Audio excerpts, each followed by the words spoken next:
देखिए हमने इस चीज़ को पढ़ा कि जो सॉलिड है, सॉलिड को हम लिक्विड में कन्वर्ट कर सकते हैं। लिक्विड को किस में कन्वर्ट कर सकते हैं? आप देखते हो आइस होती है वो बड़ी बड़ी मेल्ट कर जाती है, और पानी होता है फ्रिज में रखने से आइस में कन्वर्ट हो जाता है। तो जब सॉलिड को लिक्विड में कन्वर्ट करते हैं इसको हम क्या कहते हैं? मेल्टिंग या फ्यूजन। और जब एक लिक्विड को सॉलिड में कन्वर्ट करते हैं सॉलिडिफिकेशन या फ्रीजिंग। फ्रीजिंग आप फ्रीजर में रखते हो ना, this is known as freezing या सॉलिडिफिकेशन। हमने ये भी देखा है कि एक लिक्विड को हम गैस में भी कन्वर्ट कर सकते हैं। नदियों से पानी पड़ा इवेपोरेट नहीं होता, वो गैस में कन्वर्ट नहीं होता, वेपर में कन्वर्ट नहीं होता। और गैस जो होती है वो लिक्विड में भी कन्वर्ट हो सकती है। क्यों? बारिशें नहीं होती, बारिशों में जो बादल होते हैं, वाटर वेपर्स होते हैं, वो कंडेंस होकर किस में कन्वर्ट होते हैं? लिक्विड पार्टिकल्स में। तो लिक्विड का गैस में कन्वर्ट होना इज नोन एज, बोलो, वेपोराइजेशन। और गैस का लिक्विड में कन्वर्ट होना इज नोन एज, शाबाश, ये सारा हमने डिस्कस किया है। कंडेंसेशन, अभी सारी बातें दोबारा करेंगे हम। एक गैस का सॉलिड में भी कन्वर्ट हो सकती है, सॉलिड गैस में भी कन्वर्ट हो सकती है। मैं बड़ा अच्छा एग्जांपल देता हूँ। आप जब आइसक्रीम वाले से आइसक्रीम लेने जाते हैं तो आप देखते हैं कि आइसक्रीम वाला वो बॉटल, वो ढक्कन को खोलता है तो अंदर से एक धुआं सा निकलता है व्हाइट कलर का। दरअसल उसके अंदर सॉलिड कार्बन डाइऑक्साइड है। सॉलिड कार्बन डाइऑक्साइड को ड्राई आइस कहते हैं। ड्राई आइस क्यों कहते हैं मैं आज ही बता दूंगा आपको। तो सॉलिड कार्बन डाइऑक्साइड किस में कन्वर्ट हो जाती है? सीधी, किसमें? सीधी कार्बन डाइऑक्साइड गैस में कन्वर्ट हो जाती है, लिक्विड में कन्वर्ट हुए बगैर। तभी तो उसको ड्राई कहते हैं कि लिक्विड बनती नहीं उसकी, ठीक है। तो सॉलिड का गैस में डायरेक्ट कन्वर्ट हो जाना इज नोन एज सब्लिमेशन। ये सारी प्रोसेस आज डिस्कस करेंगे। और एक गैस का सॉलिड में कन्वर्ट होना is known as deposition. Deposition. पर एक चीज हमने देख ली कि चाहे सॉलिड लिक्विड में कन्वर्ट हो, गैस में कन्वर्ट हो, चाहे लिक्विड गैस में, सॉलिड में, चाहे गैस लिक्विड या सॉलिड में कन्वर्ट हो, ये बात हमें क्लियर है कि तीनों स्टेट्स एक दूसरे में कन्वर्ट हो सकती हैं। तीनों स्टेट एक दूसरे में कन्वर्ट हो सकती हैं। पर इनको एक दूसरी स्टेट में कन्वर्ट करने के लिए हमें या तो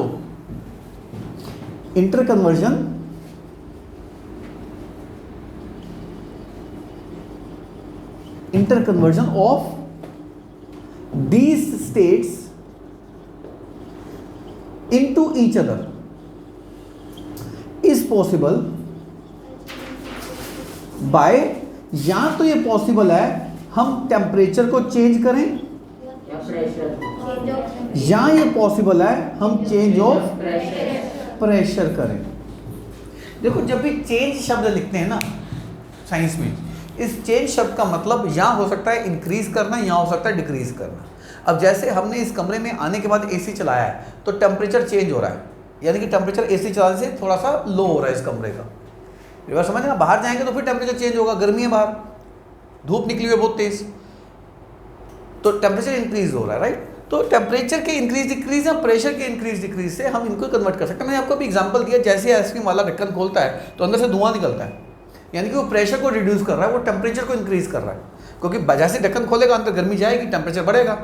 ढक्कन खोलेगा तो प्रेशर अंदर हाई है, ढक्कन खोलती प्रेशर कम हो जाएगा, तो एक दूसरे के अंदर कन्वर्ट हो सकती है। तो हमने आज के टॉपिक में यह पढ़ना है कि टेम्परेचर के चेंज के साथ और प्रेशर के चेंज के साथ कैसे एक दूसरे में कन्वर्ट हो सकते हैं। तो हमारी जो सबसे पहली हेडिंग होगी वो होगी चेंज ऑफ टेम्परेचर पढ़ेंगे, फिर हम आज क्या पढ़ेंगे? चेंज ऑफ प्रेशर पढ़ लेंगे, ठीक है मेरे बच्चों। हाँ, सबसे पहले हम इसमें करेंगे चेंज ऑफ टेम्परेचर से एक सॉलिड का लिक्विड में कन्वर्ट होना और एक लिक्विड का सॉलिड में कन्वर्ट होना। एक सॉलिड का लिक्विड में कन्वर्ट होना मैंने अभी बताया था क्या होता है? फ्यूजन, अभी लिखा है ऊपर, या मेल्टिंग, मेल्ट हो जाना। और लिक्विड का सॉलिड में कन्वर्ट होना इज फ्रीजिंग या सॉलिडिफिकेशन। तो यहां पर फ्यूजन की या मेल्टिंग की डेफिनेशन ये बनती है कि it is a process of conversion of किसका? It is process of conversion of a solid into its liquid form on heating. शाबाश, ये शब्द बोलना बहुत जरूरी है। क्योंकि एक सॉलिड एक लिक्विड में बिना हीट लिए नहीं जाएगा।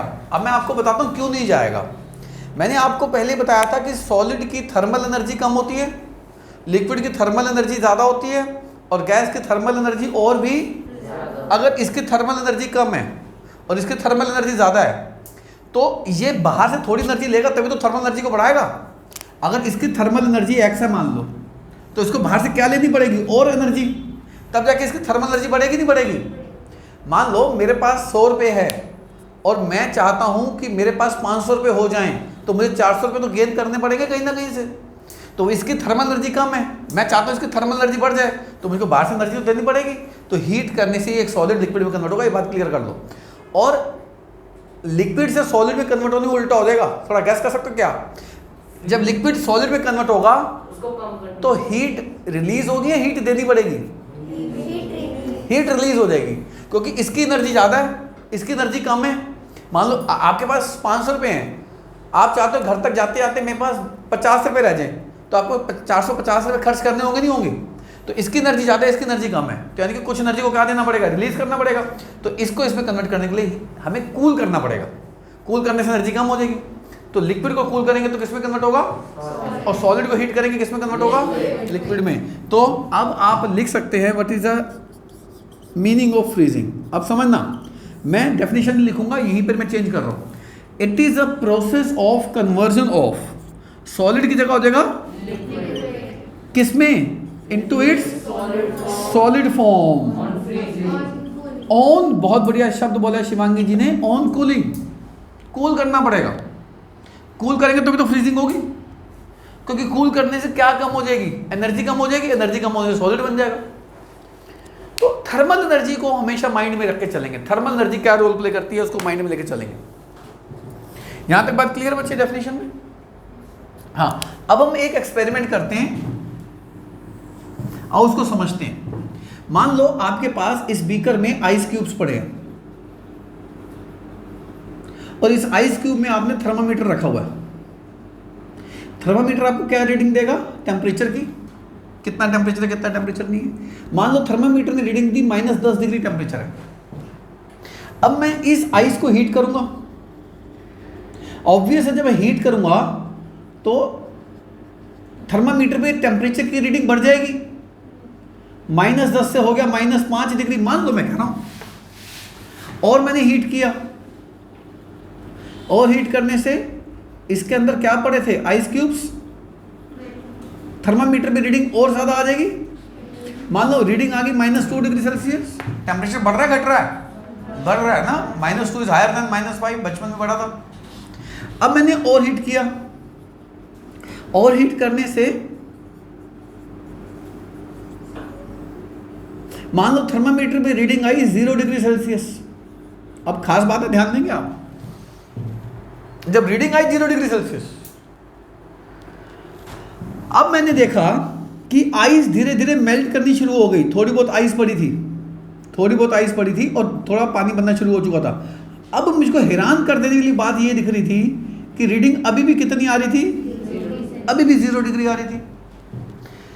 हीट हम कंटिन्यू कर रहे हैं, हमने हीट करना रोका नहीं था। हमने देखा हमने हीट करना नहीं रोका, उसके बावजूद भी थर्मामीटर में रीडिंग कितनी आती रही, जब तक आइस पूरी नहीं पिघल गई 0 डिग्री रहा। ये एक बहुत बड़ी ऑब्जर्वेशन थी कि 0 डिग्री आने के बाद हीट हमने कंटिन्यू भी रखी, उसके बावजूद भी टेम्परेचर नहीं बढ़ा। हाँ, अब जब सारा पानी आ गया था, अब आइस खत्म हो गई थी, अब मैं जब हीट करूंगा तो फिर टेम्परेचर इंक्रीज करना शुरू हो जाएगा। किससे, 5 भी होगा, 6 भी होगा, 10 भी होगा, 50 भी हीट। पर जब तक आइस ही टेम्परेचर कितना रहा मेरे बच्चों, 0 डिग्री ही रहा।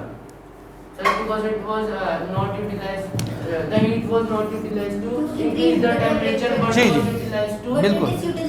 सवाल का जवाब तब देने जब मैं पूछूं, ठीक है, ये आदत होनी चाहिए। आ जाओ। तो अब हम इसमें क्या देखते हैं, यहाँ पे जो सबसे पहली बात दिमाग में आती है कि Y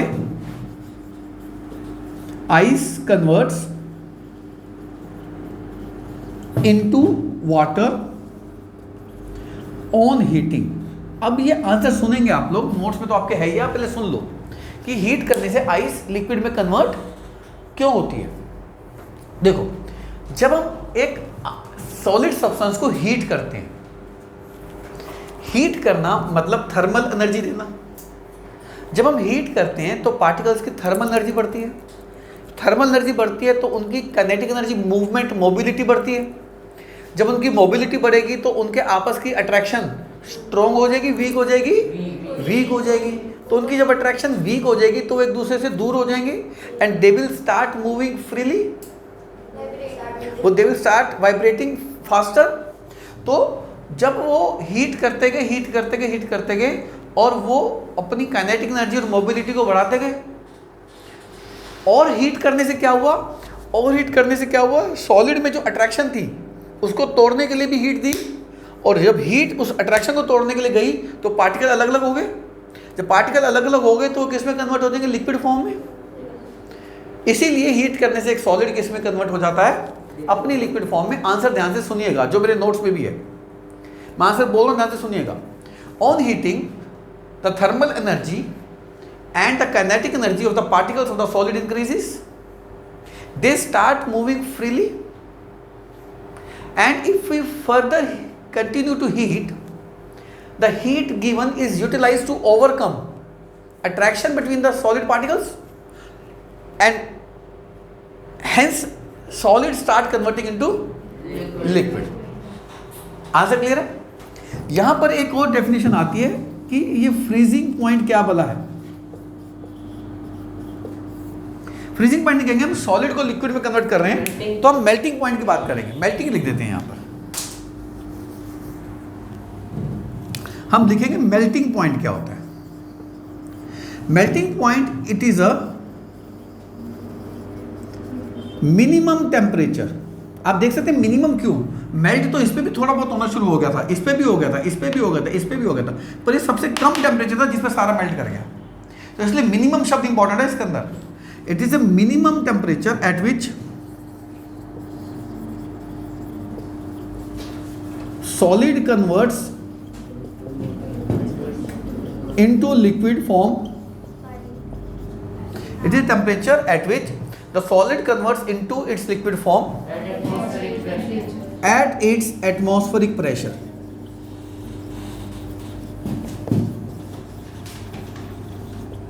This is known as melting point. ठीक है, बहुत देखिए, अब हम ये देखते हैं कि मेल्टिंग पॉइंट हमने समझ लिया। अब हमें मेल्टिंग पॉइंट से क्या अंदाजा लगता है एक सॉलिड के बारे में।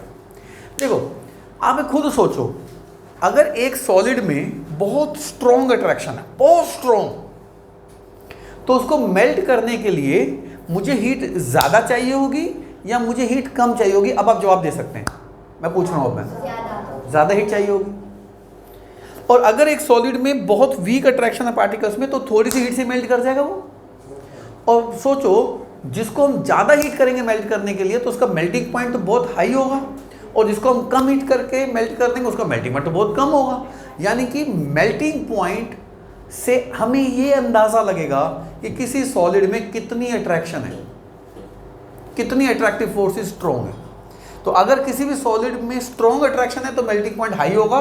इसको उल्टा भी बोल सकते हैं, अगर मेल्टिंग पॉइंट हाई है तो उसके अंदर बहुत स्ट्रॉन्ग अट्रैक्शन होगी। तो मेल्टिंग पॉइंट गिव्स अस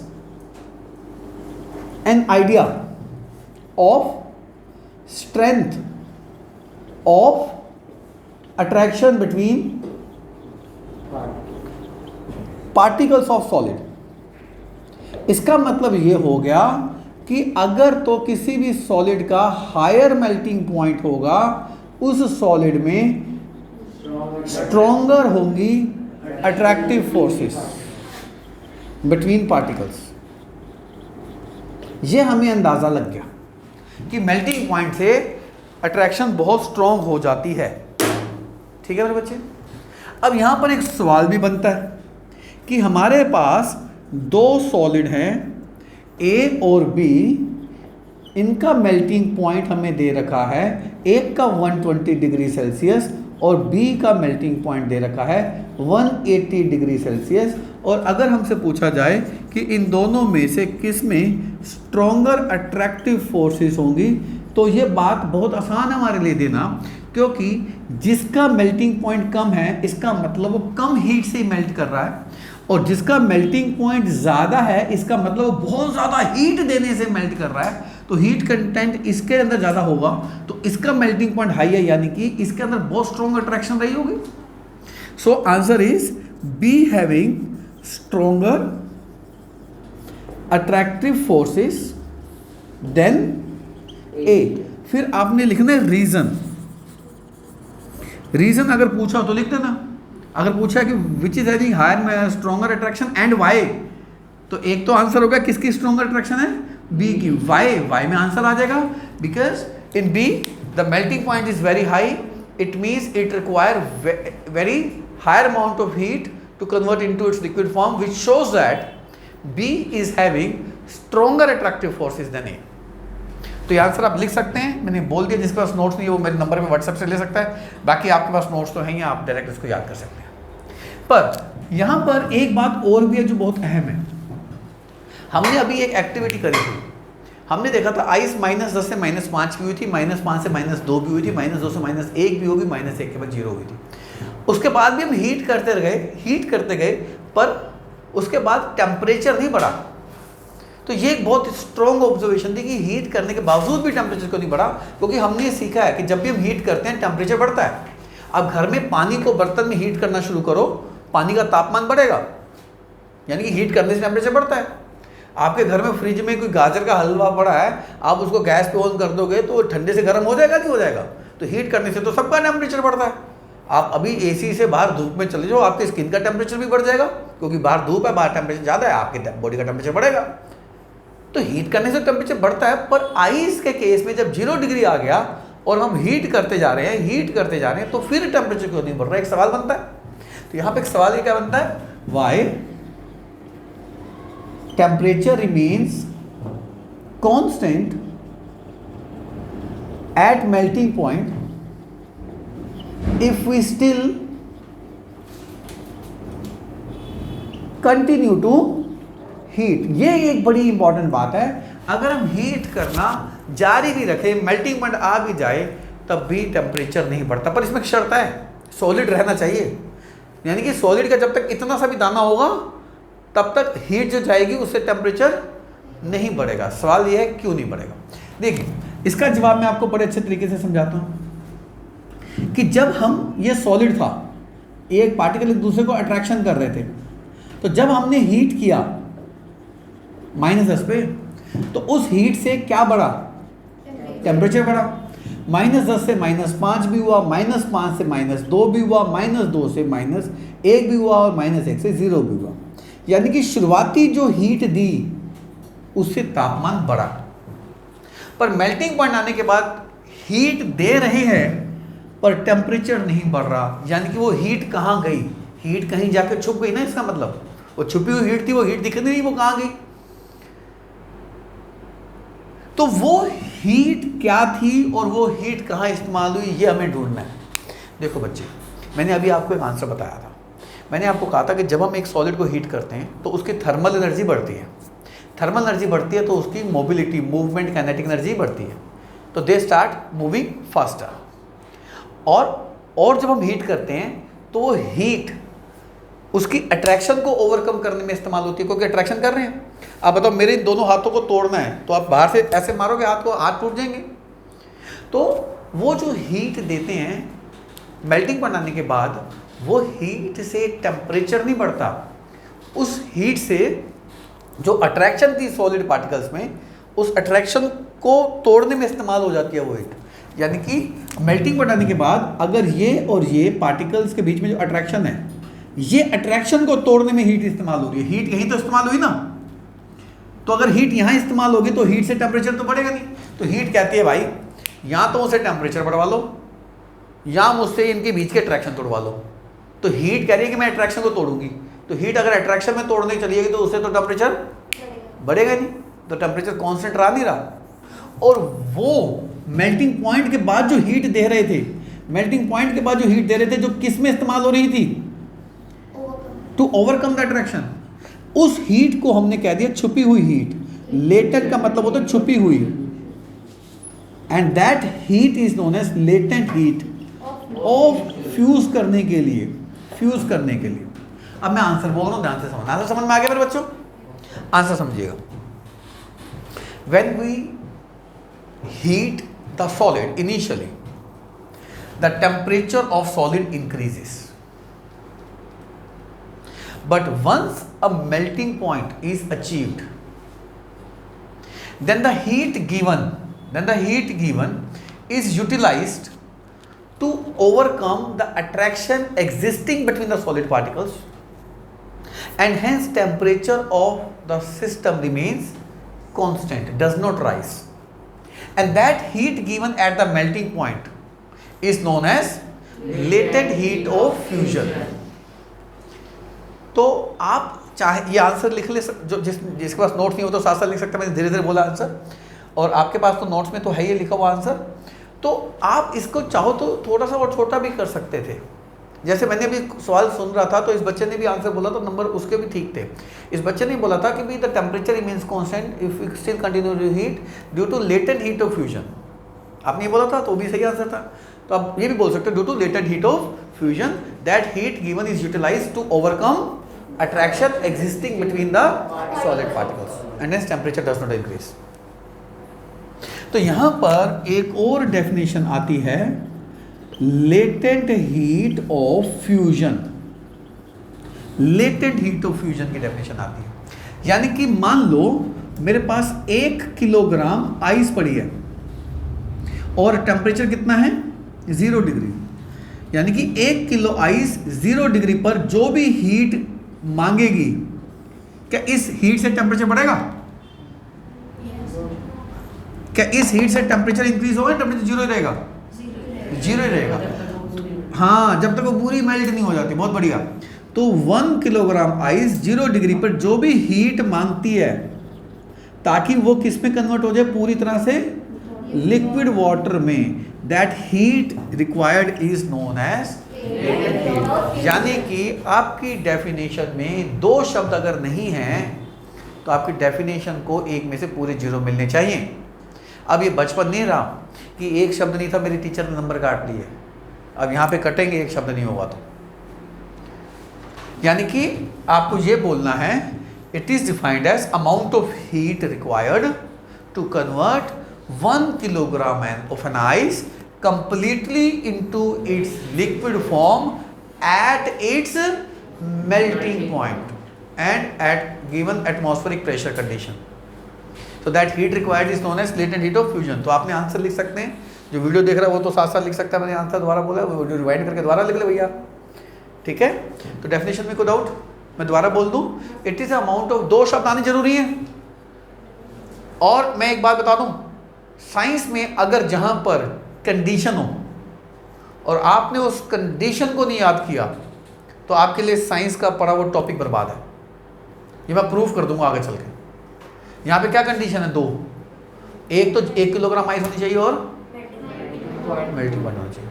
12th में जाओगे ना तो थोड़ी डेफिनेशन चेंज हो जाएगी। अभी 9th के लेवल पे डेफिनेशन बता रहा हूँ। 11th 12th में डेफिनेशन थोड़ी चेंज है। वहाँ पे 1 ग्राम आ जाता है, और लेटेंट हीट ऑफ फ्यूजन में जब पढ़ेंगे, एंथैल्पी ऑफ फ्यूजन पढ़ेंगे तो उसमें 1 मोल आ जाएगा। तो अभी कुछ शब्दों को चेंज करेंगे 11th 12th में आके। अभी 9th की डेफिनेशन बताइए मैंने। It is amount of heat required to the 1 kilogram of an ice to completely convert into its, ताकि पूरी कन्वर्ट हो जाए at its melting point and atmospheric pressure. This heat known as latent heat of fusion. तो इसीलिए बच्चा ये कह सकता है, इसको पूरा क्या कहने का, कि temperature of ice does not increase if we still continue to heat at the melting point because of latent heat of fusion which is the amount of heat required to convert 1 kilogram of an ice completely into its liquid form at its melting point। तो जो heat होती है वो attraction को overcome करने में इस्तेमाल हो जाती है, उसे कहते हैं मैं टेम्परेचर नहीं बढ़ा सकता। यहाँ तक क्लियर है? यहाँ पे कोई डाउट? हाँ, अब यहाँ पर एक और सवाल बनता है, विच विल हैव, अब ये बड़ा आसान हो गया, which will have higher energy या higher heat at melting point, solid और लिक्विड। अगर आपका सवाल समझ नहीं आया तो मैं सवाल को और सिंपल कर देता हूं, सवाल को थोड़ा सा सिंपल कर देता हूं। आपके पास आइस पड़ी है और आपके पास वाटर पड़ा है और दोनों 0 डिग्री पे पड़े हैं, दोनों 0 डिग्री पे आइस पड़ी है और दोनों ही 0 डिग्री पर वाटर है और 0 डिग्री पे आइस पड़ी है आपके पास। सवाल में ये पूछा गया है कि आइस में ज़्यादा हीट होगी या आइस में ज़्यादा एनर्जी होगी, आइस में ज़्यादा हीट होगी या वाटर में ज़्यादा हीट होगी। ये आंसर बड़ा आसान होता है। आपको मैं थोड़े से घुमा के पूछूंगा तो आप जल्दी जवाब दे दोगे। इन दोनों को मैं 0 डिग्री पे टच करूंगा तो मुझे ठंडा ठंडा ज़्यादा किस में लगेगा? आइस में। अब आपका जवाब आ गया, ठंडा लग रहा है यानी कि इसकी एनर्जी कम है और ये ठंडा कम लग रहा है, गर्म लग रहा है इसके मुकाबले, तो इसकी एनर्जी क्या होगी, इसकी हीट क्या होगी, ज़्यादा ही होगी। तो आप ऐसे जवाब दे सकते हो, समझ में आया नहीं आया? पर मैं आपको इसका जवाब देने से पहले एक छोटा सा एग्जांपल देता हूँ। जैसे मान लो आप अपने घर में हो और आपकी जेब में 100 रुपये हैं या आपकी मनी कंटेंट है आपका, है जी। आप घर से बाहर निकले और आपकी मम्मी ने आपको घर से निकलते वक्त और 400 रुपये दे दिए छुपा के, कि बताइए मत छोटे भाई को, बड़े भाई को, कोई भी, यानी कि छुपी हुई मनी है, ये छुपी हुई हिडन मनी है, लेटेंट मनी है, लेटेंट मनी। ठीक है, घर वाले देते हैं आपको लेटेंट मनी? नहीं देते। मैं एग्जांपल दे रहा हूँ, मैं अपने ऊपर मत लेना। ठीक है, तो आपको छुपी हुई मनी दे दी। अब आप घर से बाहर घूम रहे हो राजा बन के, क्योंकि जेब में कितने रुपए आ गए हैं? 500। अब तो पिज्जा बर्गर सब आ जाएगा। अब आपकी जेब में कितने पैसे हुए? 500 रुपये हो गए।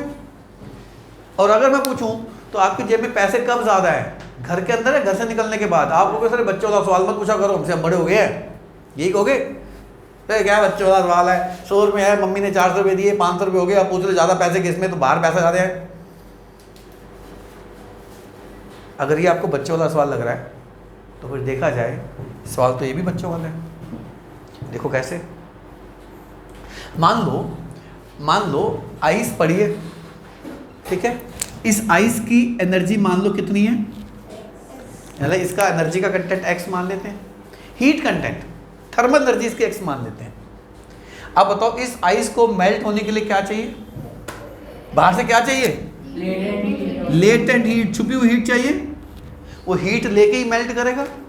मान लो उसने बाहर से हीट कितनी एब्जॉर्ब करी? y एब्जॉर्ब करी। यानी कि जैसे मम्मी ने घर से बाहर निकलते हुए पैसे दे दिए, ये वो छुपे हुए पैसे थे और ये उसकी जेब में ऑलरेडी कुछ ना कुछ पैसे थे। तो जब वो पानी बन गया तो उसकी टोटल एनर्जी में कितना इंक्रीज हो जाएगा? y अमाउंट इंक्रीज हो जाएगा। अब बताओ दोनों में से किसकी energy content, heat content, thermal energy ज़्यादा थी? इसकी x थी, इसने कुछ एब्जॉर्ब कर ली। किस फॉर्म में एब्जॉर्ब करी? Latent heat. उसकी टोटल एनर्जी बढ़ गई घट गई? तो मेरा ये तो सवाल है, किसकी एनर्जी, किसका हीट कंटेंट ज़्यादा होगा, सॉलिड का या लिक्विड का? आंसर है लिक्विड का हीट कंटेंट ज़्यादा होगा, क्योंकि लिक्विड ने लेटेंट हीट भी एब्जॉर्ब करी है। लिक्विड ने लिक्विड बनने के लिए क्या चीज़ फालतू एब्जॉर्ब करी है? क्योंकि इसकी एनर्जी x थी, लेटेंट हीट एब्जॉर्ब करी और इसकी एनर्जी y हो गई, तो टोटल एनर्जी थी, सॉरी y एब्जॉर्ब करी तो टोटल एनर्जी कितनी हो गई? ये तो वही बात होगी, जेब में 100 रुपये थे, 400 रुपये मम्मी ने दे दिए तो टोटल 500 हो गए। ये वही बात नहीं होगी। और आपको मैंने बातों बातों में तो बता ही दिया ना कि जब आप आइस को हथेली पे रखोगे या अपने हाथ पे 0 डिग्री पे पानी गिरोगे तो ठंडा किस में लगेगा? क्योंकि उसकी हीट कंटेंट कम है। जिसका हीट कंटेंट कम है वो ठंडा लगेगा, जिसका हीट कंटेंट ज़्यादा थोड़ा गर्म लगेगा। मैं ये नहीं कह रहा कि 0 डिग्री पे पानी गर्म लगेगा, पर 0 डिग्री पे पानी आइस के मुकाबले थोड़ा नॉर्मल लगेगा। आइस ठंडा ठंडा ज़्यादा फीलिंग देगी आपको। ठीक है ना? ठीक बच्चे, तो घर जाके चेक कर लो, आइस ज़्यादा ठंडी देगी या 0 डिग्री पे पानी ज़्यादा ठंडा फीलिंग देगा। समझ में आ रही बात आपको? तो answer, liquid water will have more heat or energy content at melting point because liquid gains more energy in the form of latent heat of fusion and hence having more amount of heat as compared to solid. Answer clear है? हाँ जी। तो अब हम ये देखेंगे एक liquid का अपने वेपर में कन्वर्ट होना या गैस में कन्वर्ट होना, और एक वेपर का अपने लिक्विड में कन्वर्ट होना। लिक्विड का वेपर में कन्वर्ट होना मैंने पीछे भी लिखा था, अब मैं सीधा यहां पे लिखूंगा। This is known as vaporization. So vaporization is defined as, सुनते रहना मैं लिखूंगा नहीं, it is defined as conversion of liquid into its vapour form और गैसेस फॉर्म ऑन हीटिंग। इसकी भी वजह है। अब लिक्विड से ज्यादा एनर्जी किसकी होती है?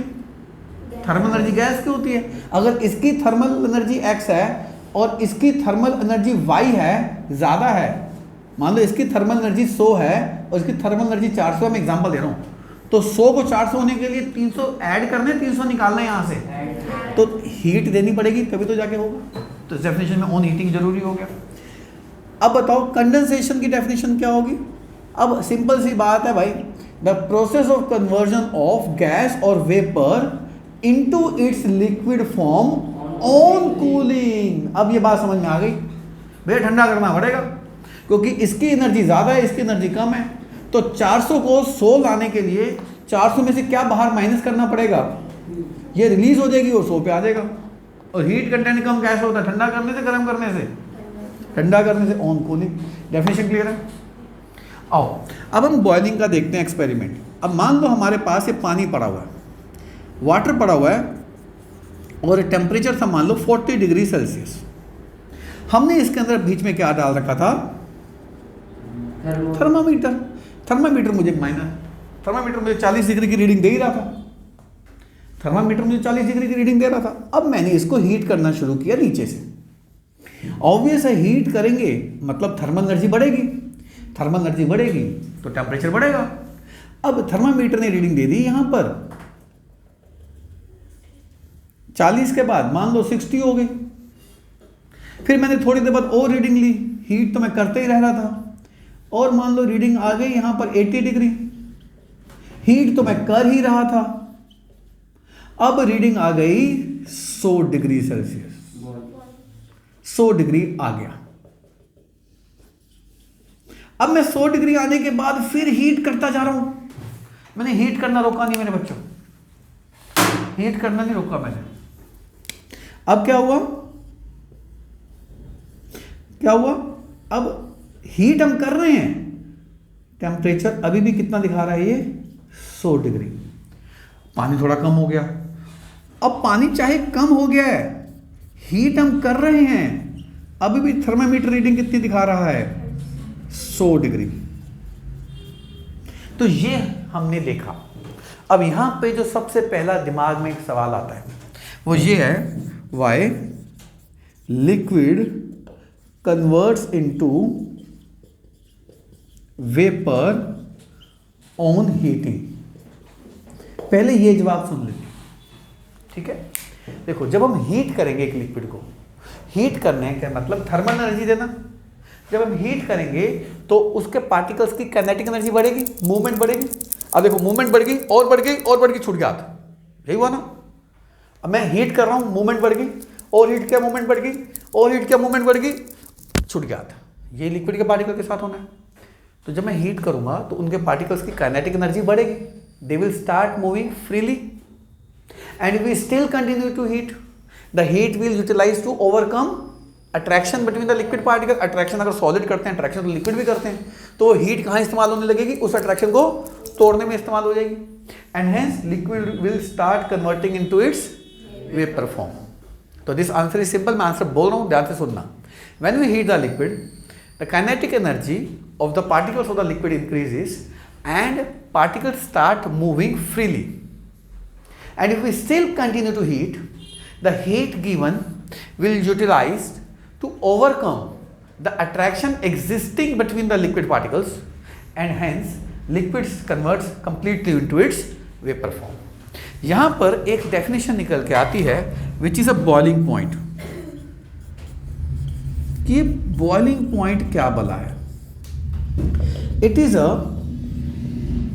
मैक्सिमम टेम्परेचर, क्योंकि वेपर तो यहां भी बन रहे थे, वेपर तो यहां भी बन रहे थे, वेपर तो यहां भी बन रहे थे, वेपर तो यहां भी बन रहे थे, तो सबसे ज्यादा टेम्परेचर ये था जिसमें पूरा बन गया वो। It is maximum temperature at which liquid starts boiling at atmospheric pressure is known as boiling point. बच्चों याद है मैं भी थोड़ी देर पहले क्या कह रहा था कि मेल्टिंग पॉइंट से ये अंदाजा लगता है कि सॉलिड में अट्रैक्शन कैसी होगी, ठीक ऐसे बॉइलिंग पॉइंट से भी अंदाजा लग जाता है कि एक लिक्विड में अट्रैक्शन कैसे होगी। और मैं आपको बताता हूं, पहले मैं लिख देता हूं। Boiling point gives us an idea of strength किसकी, of attraction between liquid particles. मैं एग्जांपल लेता हूं, अगर तो एक लिक्विड का बॉइलिंग पॉइंट बहुत हाई है तो इसका क्या मतलब मानते हो, उसको बॉयल करने के लिए बहुत ज़्यादा हीट चाहिए या थोड़ी सी हीट में बॉयल हो जाएगा, बहुत ज़्यादा चाहिए, और बॉइलिंग पॉइंट बड़े कम है, यानी कि थोड़ी सी हीट से ही वो, तो यानी कि जब बॉइलिंग पॉइंट कम था तो उसकी अट्रैक्शन पार्टिकल की स्ट्रॉन्ग थी, हाई थी, वीक थी, और जब बॉइलिंग पॉइंट बहुत हाई था तो उसके पार्टिकल की अट्रैक्शन क्या रही होगी, बहुत स्ट्रॉन्ग। तो यहाँ पे भी हमने सीख लिया कि higher the boiling point stronger the attraction between किसके, लिक्विड पार्टिकल्स। आओ जरा एक छोटा सा सवाल करते हैं, जैसे बॉइलिंग मेल्टिंग पॉइंट में किया था। मान लो दो लिक्विड्स हैं ए एंड बी, इनके बॉइलिंग पॉइंट हैं, मान लो एक का बॉइलिंग पॉइंट है 100 डिग्री, ये तो वाटर ही होगा नहीं, और एक का बॉइलिंग पॉइंट है 60 डिग्री, राइट। अब आपसे पूछा है विच विल हैव स्ट्रोंगर अट्रैक्शन। क्या लगता है किसके अंदर अट्रैक्शन जल्दी ज्यादा होगी, ए के अंदर। आप देखो ना 60 डिग्री पे ही बॉयल हो गया, उड़ गया सारा, यानी कि 60 डिग्री की हीट ने उसकी अट्रैक्शन खत्म कर दी। आप सोचो मैंने यूं पकड़ा हुआ है, यूं पकड़ा हुआ है, और मैंने इस बच्चे को कहा आगे तोड़, नहीं तोड़ पाया, इसने इसको भी बुला लिया, दोनों ने जान लगाई, नहीं तोड़ पाए, विदांश को बुला लिया, आ तोड़, तीनों ने जान लगाई, नहीं तोड़ पाए। तो इसका मतलब मैंने हाथ को मजबूती से पकड़ा हुआ है, कमजोरी से पकड़ा हुआ है, मजबूती से। और मान लो मैंने इसको हाथ को पकड़ा हुआ है, मैंने इसको कहा आके तोड़, इसने फूंक मारी, मैं टूट गया, तो मैंने हाथ को स्ट्रॉन्ग पकड़ा हुआ था, वीक पकड़ा हुआ था, तो समझ जाओ फिर। तो जब ज़्यादा हीट दे के तोड़ा तो उसके अंदर अट्रैक्शन क्या रही होगी, स्ट्रॉन्ग रही होगी, तो उसके अंदर अट्रैक्शन बहुत स्ट्रॉन्ग रही होगी। समझ में आ रही बात जी, नहीं आ रही। तो किसके अंदर अट्रैक्शन स्ट्रॉन्ग थी, तो liquid A will have stronger attraction than B. B, because higher the boiling point means more heat is required to overcome the attraction, and hence A will have stronger force of attraction because A is having higher boiling point. Answer clear है मेरे बच्चों, इसमें कोई doubt? हाँ जी। तो यहां पर भी एक सवाल बनता है फिर जो पीछे बन रहा था, यहां पर भी एक सवाल बनता है जो पीछे बन रहा था। सवाल ये बनता है कि why temperature remains constant at boiling point if we still continue to, सवाल समझ में आया कि क्यों बॉइलिंग पॉइंट आने के बाद टेम्परेचर नहीं बढ़ता चाहे हम हीटिंग को कंटिन्यू क्यों ना करें। यानी कि पता है इसका टेम्परेचर 100 कब तक रहेगा, जब तक पानी थोड़ा सा भी रहेगा ना तब तक 100 रहेगा, उसने नहीं बढ़ना। तो इसका आंसर ये है कि जब हम हीट करते हैं स्टार्टिंग में वो हीट से टेम्परेचर बढ़ता है, पर एक बार जब बॉइलिंग पॉइंट आ जाता है उसके बाद जो हम हीट देते हैं, मान लो ये लिक्विड के पार्टिकल्स हैं, मान लो लिक्विड के पार्टिकल्स हैं और इनके बीच में ये क्या हो रही है, अट्रैक्शन। ये क्या हो रही है, इनकी अट्रैक्शन। तो जब हम हीट करते गए, स्टार्टिंग हीट से तो टेम्परेचर बढ़ता गया और बढ़ता गया और बढ़ता गया, पर जब बॉइलिंग पॉइंट आ गया उसके बाद तो हीट दे रहे हैं। बॉइलिंग पॉइंट आने के बाद जो हीट दी, कब, बॉइलिंग पॉइंट आने के बाद जो हीट दी, वो हीट अट्रैक्शन को तोड़ने में इस्तेमाल हो गई। वो हीट अगर अट्रैक्शन के तोड़ने में इस्तेमाल हो गई तो हीट से तो टेम्परेचर बढ़ा नहीं। तो हीट क्या कहती है, भैया यहां तो मुझसे टेम्परेचर बढ़वा लो, यहां मुझसे अट्रैक्शन को तोड़वा लो, कोई एक काम करवा लो। ठीक है नहीं ठीक? जैसे आप बहुत थके हुए हो और आपके पेरेंट्स ने कहा बेटा बाल्टी है पानी की छत पे रखा और एक काम करियो आटा भी ले आइयो बाजार से, तो आप थके हो तो क्या कहते हो, ओ भैया एक काम करा लो, यहाँ तो इसको छत पे चढ़वा लो, यहाँ मुझसे आटा मंगवा लो, मेरे में इतनी हिम्मत नहीं, एक काम ही कर लूँगा। तो हीट क्या कह रही है उस वक्त बॉइलिंग बनाने के बाद कि यहाँ तो टेम्परेचर बढ़वा लो, यहाँ उसके अट्रैक्शन करवा लो। तो वो बॉइलिंग बनाने के, बॉइलिंग पॉइंट तक आते थे टेम्परेचर तो अच्छा खासा बढ़ चुका होता है। तो फिर जो हम हीट करते हैं, फिर वो हीट कहाँ इस्तेमाल होने लगती है, वो हीट अट्रैक्शन को तोड़ने में इस्तेमाल होने लगती है। तो वो हीट छुपी हुई हीट है, क्योंकि वो हीट कहीं दिख नहीं रही। हीट कहाँ की, हीट कहाँ की, हीट कहाँ की, कहाँ हीट दिख रही है, तो हिडन हीट है वो, लेटेंट हीट है वो। अगर वो लेटेंट हीट है तो इस हीट से क्या हो रहा है, वेपोराइजेशन हो रहा है। तो this is known as latent heat of vaporization. पहले मैं आंसर बोलूंगा, फिर इस लेटेंट हीट की डेफिनेशन बोलूंगा। पहले ये आंसर सुन लो कि टेम्परेचर क्यों सेम रहा, क्यों नहीं बढ़ा। सुनिए, when we heat any liquid, initially the heat is utilized to increase the temperature of the liquid, but once a boiling point is achieved, the heat given is utilized to overcome attraction existing between the liquid particles, and that heat given is known as latent heat of vaporization. Therefore, temperature does not increase if we still continue to heat at the boiling point of the liquid. पर जब हम ये answer देंगे, गौर करिएगा, जब हम ये answer देंगे, हम ये तो कह देंगे कि वो हीट जो होती है वो लेटेंट हीट होती है, तो वहां पे हमें लेटेंट हीट को डिफाइन नहीं करना, वहां हमें लेटेंट हीट को डिफाइन नहीं करना। आंसर ध्यान से सुनना, मैं दोबारा बोलता हूं। When we heat the liquid, initially the heat is utilized to increase the temperature of the liquid, but at the boiling point, the heat given is utilized to overcome the attraction existing between the liquid particle, which is known as latent heat of vaporization. Therefore, temperature does not rise. क्या इस answer में मैंने latent heat of vaporization की definition बोली? यहाँ नहीं बोलनी। जैसे मैंने आज आपसे क्वेश्चन पूछा था, आपने latent heat of fusion बोल दिया, तुम्हारी डेफिनेशन तो नहीं बोली ना, समझ में आ रही बात? तो यहाँ पर ये आंसर में latent heat का शब्द आ जाएगा, डेफिनेशन नहीं आएगी। पर इसकी डेफिनेशन क्या होगी, और जरा देखते हैं। इसकी डेफिनेशन होगी, मान लो आपके पास 1 kg वाटर पड़ा है, 1 kg, फिर वही बात आगे जो पीछे आ रही थी, और किस टेम्परेचर पे पड़ा है, बॉइलिंग पॉइंट पे पड़ा है। इसको किस में कन्वर्ट करना है हमने, इसके पूरे वेपर फॉर्म में। तो उसके लिए उसको क्या चाहिए होगी, हीट चाहिए होगी।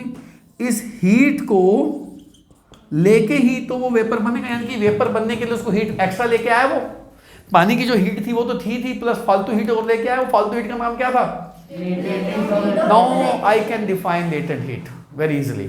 Latent heat of fusion, latent heat of vaporization is defined as amount of heat required to the 1 kilogram of liquid at its boiling point to completely convert into its vapor form. Definition of latent heat of vaporization is clear? इसमें तो कोई doubt नहीं कि latent heat of vaporization की definition क्या होती है बेटा? मैं दोबारा बोल देता हूँ। It is amount of heat required to the 1 kilogram of the liquid at its boiling point to completely convert into its vapor form is known as latent heat of vaporization. यहां तक क्लियर है? अब वही पिछला एक सवाल जो मैंने कराया वो एक और रिपीट हो रहा है, और मैं पिछला एक सवाल कराता हूं। देखिए, अब एक सवाल आता है, which is having more heat at boiling point liquid water और स्टीम, मतलब पानी में ज़्यादा हीट होगी या स्टीम में ज़्यादा हीट होगी? आओ देखते हैं। तो वही बात होगी, आप घर से चले 100 रुपये लेके, मम्मी ने 400 रुपये और जेब में डाल दिए, छुपे हुए पैसे किसी को बताइए मत। घर से बाहर ज़्यादा पैसे थे, आपको वो सर ये सवाल तो आसान है, आप क्यों पूछते रहते हो, ये हमारा लेवल है इतना सवाल का जवाब देने के लिए। अगर आपको ये आसान सवाल लग रहा है तो फिर ये भी उतना ही आसान सवाल है, क्योंकि पानी पड़ा हुआ था हमारे पास बॉइलिंग पॉइंट पे, उस पानी की कुछ ना कुछ क्या थी, एनर्जी थी, थर्मल एनर्जी थी। उसने क्या और गेन कर ली, लेटेंट हीट। जब उसने latent heat of vaporization absorb कर ली तो वेपर बन गया, स्टीम बन गया। तो इस स्टीम की total energy this plus this नहीं होगी, तो इसकी टोटल एनर्जी ज्यादा होगी कम होगी? मान लो इस जेड हीट एब्जॉर्ब करी तो एक्स प्लस जेड वाई के इक्वल हो जाएगी, जो भी है।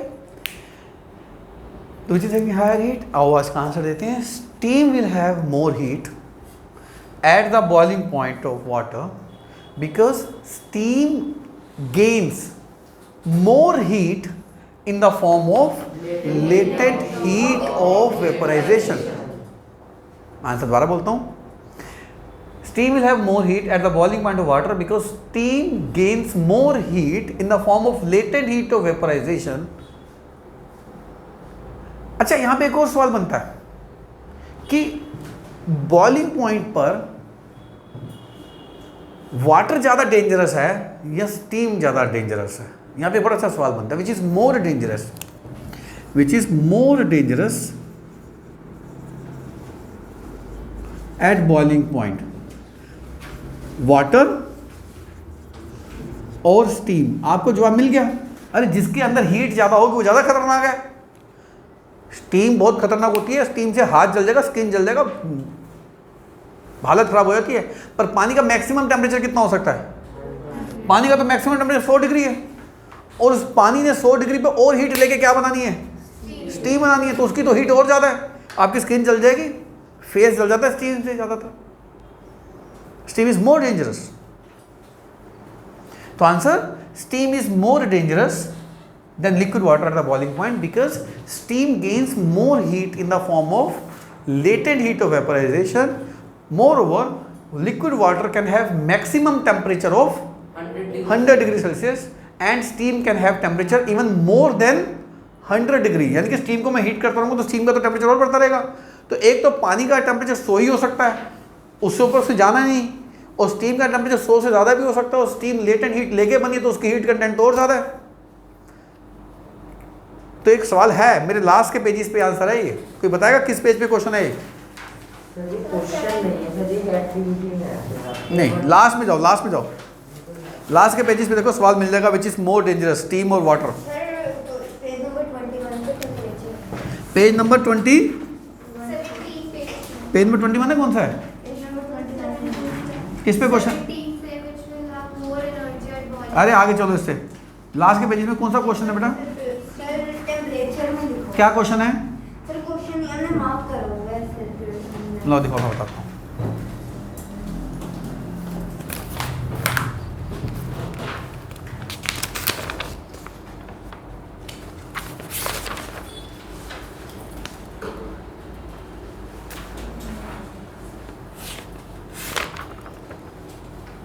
आज पेज नंबर 26, क्वेश्चन नंबर 11 देखो। क्वेश्चन नंबर 11 आपको समझ में आ जाएगा जो मैं क्वेश्चन की बात कर रहा हूँ आपसे। आंसर पढ़ रहा हूँ। क्वेश्चन है कि कौन सा ज़्यादा बर्न्स देगा, किससे स्किन ज़्यादा जलेगी, बॉइलिंग वाटर और स्टीम? आंसर देखिए, steam produces more severe burn than the boiling water because boiling water can have maximum temperature of 100 degree Celsius where steam has more energy as it possesses additional latent heat of vaporization. Answer clear हो गया, नहीं हो गया? तो आपने देखा होगा, मैं आपको एक अच्छी चीज़ सिखा रहा हूँ। अब मैं जो बात बता रहा हूँ, साइंस पढ़ोगे ना मुझसे तो मैं कई चीज़ें और अच्छी सिखाऊंगा आपको। आपने देखा होगा कई लोगों को आदत होती है हर दूसरे दिन स्टीम लेने की। देखा आपने ऐसे लोगों को? अब उनको मना करना कि आप गलत कर रहे हो, स्टीम रोज़ दूसरे दिन ही लेनी चाहिए, क्योंकि स्टीम का टेम्परेचर बहुत हाई हो जाता है। हमने सीख लिया, वो हमारे अंदर जा रही है, लंग्स में जा रही है, अंदर में जो लंग्स में जो इंटरनल लेयर होती है ना, बड़ी सेंसिटिव होती है, बहुत सेंसिटिव होती है। आप देखो जैसे मेरे हाथ की स्किन है, मैं इसको छिल दूं ऐसे करके, देख लो मेरी स्किन छिल गई, और मैं और छिल दूं इसको, और छिल जाएगी। अगर मैं इस हिस्से पे ऐसे ऐसे करता रहूं तो जख्म हो जाएगा यहाँ पे। तो ऐसे ही मेरे अंदर की लंग्स के अंदर जो इंटरनल लेयर है वो बहुत सेंसिटिव होती है। और स्टीम का टेम्परेचर हाई है लो है, तो हाई टेम्परेचर में स्टीम जब जाएगी तो अंदर वो बर्न करेगी, उस हिस्से को जलाएगी, हर्ट करेगी उसको। और मैं रोज लूँगा तो उस हिस्से को और ज़्यादा हीट करेगी, बर्न करेगी। तो वो मेरे अंदर की लंग्स को फ़ायदे से ज़्यादा नुकसान पहुँचा रही है, अंदर जख्म पैदा कर रही है वो। तो आप ठीक है 2-3 महीने में एक बार कभी ज़रूरत पड़े ले लो, पर रोज़ ना लो स्टीम को। तो थोड़ी सी एक इस बात की ध्यान रखना, स्टीम रोज़ नहीं लेनी चाहिए, ज़्यादा नुकसान करती है। इवन जो नेबुलाइज़र होता है ना, कभी कभी छोटे होते बीमार होते होंगे, आपके पेरेंट्स आपको नेबुलाइज करते होंगे वो डाल के, वीडियो कोड या कोई दवाई डाल के, आप उस नेबुलाइज़र में दवाई मत डालो, पानी डाल लो, पानी डाल लो, पानी डाल के वो ले लो। अब वाटर वेपर होंगे, वाटर वेपर इतने हाई टेम्परेचर पे तो होते नहीं, तो वाटर वेपर आपके लंग्स को हार्म नहीं करेंगे, जितना हार्म क्या कर देगी स्टीम। तो पानी डाल के नेबुलाइज करना वो ज़्यादा ठीक है, स्टीम से ज़्यादा वो बेटर है। ठीक है मेरे बच्चों। हाँ, तो हमने वेपराइजेशन भी कर लिया, लेटेंट हीट वेपराइजेशन भी कर लिया। अब हम सब्लिमेशन की बात करेंगे। आज ये सब्लिमेशन क्या होता है देखिए जी, मैंने सब्लिमेशन बता दिया था क्या होता है। सब्लिमेशन में सॉलिड डायरेक्ट किस में कन्वर्ट होता है, अपने वेपर फॉर्म में, लिक्विड में कन्वर्ट हुए बगैर। So it is a process of conversion of a solid directly. बहुत बढ़िया बात बोली इस शब्द, बहुत बढ़िया भैया, ये शब्द बहुत जरूरी था। It is process of converting of solid directly into its, without converting into its on heating is known as on heating, तो बोलना पड़ेगा। एंड डिपोजिशन की डेफिनेशन क्या होगी, it is a process of conversion of a vapour directly into its solid form without converting into its liquid form on cooling. तो definition दोनों की clear है, मैंने बोल दी, इसमें कोई डाउट? आओ जरा एक एक्सपेरिमेंट करते हैं। आप एक फनल लें और उसके ऊपर कॉटन लगा दें, कॉटन, ठीक है। और यहां पर चाइना डिश लें, इसके अंदर एक सॉलिड लें। सॉलिड कई तरह के होते हैं, कैम्फर ले सकते हैं, अमोनियम क्लोराइड ले सकते हैं, ammonium chloride NH4Cl, ammonium chloride ले सकते हैं। आप इसको हीट करेंगे ना, तो अमोनियम क्लोराइड पता क्या करता है, सॉलिड से डायरेक्ट किस में कन्वर्ट होना शुरू हो जाता है, अपनी वेपर फॉर्म में। तो अमोनियम क्लोराइड हीट लेके अपने वेपर में कन्वर्ट होना शुरू हो जाता है। और अब ये फनल ठंडी होती है, और ठंडी होती है वहां पे जाके कंडेंस हो जाएगा। मैंने कहा ना ऑन कूलिंग वेपर किस में कन्वर्ट हो जाते हैं। तो वेपर जैसे ही इस पे टकराते हैं, ठंडा ठंडा फील होता है उनको, तो वेपर इसके ऊपर डायरेक्ट किस में कन्वर्ट हो जाते हैं, सॉलिड फॉर्म में। तो आप देख रहे हो यहां से वेपर बनना, लिक्विड तो बना नहीं, यहां से वेपर बनना, लिक्विड बना नहीं। This is known as sublimation. और वेपर का ऊपर सॉलिड में कन्वर्ट हो जाना on cooling is known as, देखो ना डिपोजिट हो गया ना, वो उस पर डिपोजिट हो गया, तो उसको क्या कहेंगे, डिपोजिशन। तो डिपोजिशन हो गया और ये सब्लिमेशन हो गया। क्या अंदर लिक्विड प्रोड्यूस हुआ? नहीं। तो अपनी डेफिनेशन में ये शब्द बोलना बहुत जरूरी है ना, without converting into its liquid form. इन रख जाओ। तो ये अमोनियम क्लोराइड ले लिया। ऐसे इसकी जगह और भी सॉलिड ले सकते हो, आप सॉलिड आयोडीन भी ले सकते हो, आप कैम्फर भी ले सकते हो, आप नेफ्थलीन बॉल्स भी ले सकते हो। आप किसी के साथ भी एक्सपेरिमेंट करो ऐसा। नेफ्थलीन बॉल आपके घर में यूज करते होंगे, अलमीरा में या दीवान में किसी सामान को रखते हैं, सर्दियों के कपड़े रखते हो, साथ में नेफ्थलीन बॉल को घुसा देते हो, और जब अगले साल उनको सामान को उठाते हो नेफ्थलीन बॉल्स नहीं मिलती, कहाँ गई? वेपराइज नहीं, सब्लिमेशन। सब्लिमेशन वेपराइजेशन क्या होती है, लिक्विड का किसमें कन्वर्ट होना। बच्चा सोचते हैं वेपराइजेशन मतलब वेपर बनना, नहीं, वेपराइजेशन मतलब लिक्विड से वेपर बनना। और वो सॉलिड्स आपने देखा इतना कपड़े गीले हुए ना कुछ हुआ है ही नहीं, कुछ कहाँ गया वो सीधा सब्लिमेशन हो गया, सब्लाइम हो गया। और ऐसे सॉलिड्स को हम क्या कहते हैं, सब्लाइम सॉलिड्स। सबलाइम सॉलिड्स के एग्जांपल क्या हो गए? Ammonium chloride, solid iodine, camphor, naphthalene. आपने जब देखोगा दिए में एक छोटी सी चीज़ डालते हैं, उसको कपूर कहते हैं। बेसिकली हिंदी में कपूर बोलते हैं, इंग्लिश में उसको कैम्फर कहते हैं। आप देखते हैं दिए में जैसे वो डालते हैं आग लगती है उसको, और वो पिघलता नहीं है, बिना पिघले वो गायब हो जाता है। कहाँ गया वो? वेपर बन गए, उसका सब्लिमेशन हो गया, सबलाइम सॉलिड होता है वो भी। तो आपसे अगर पूछा जाए why naphthalene ball disappears in Elmira if we kept it for longer period of time, answer because naphthalene balls are sublime solid, they gains energy and directly converts into its vapor form without converting into its liquid form. हाँ, आपका doubt? Sir वो video blur हो गई थी, चलो pause कर दो।